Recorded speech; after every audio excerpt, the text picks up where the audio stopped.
After a failed lethal injection attempt, attorneys are calling on Governor Bill Lee to pause all executions.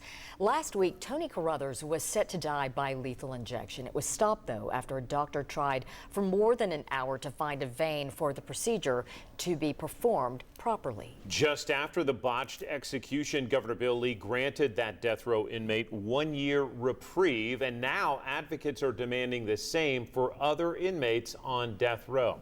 10 News reporter Lauren Lovett joining us from the newsroom to explain the concern and the case they are making. Lauren. John, Robin, in a news conference this afternoon, those attorneys argued the issues with the 2025 lethal injection protocol aren't new. In fact, they say they have warned the Department of Correction before. The group says they want to keep anyone from suffering the way they believe Carruthers has.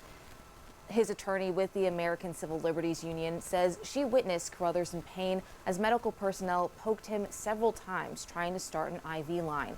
Others at the conference say TDOC refused to provide information about the lethal injection drug.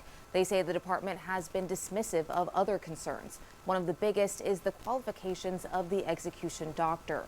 Court records show he has not placed a central line in more than a decade and does not have hospital privileges. Both the ongoing litigation and the department's track record show repeated failures, ignored warnings, and preventable harm.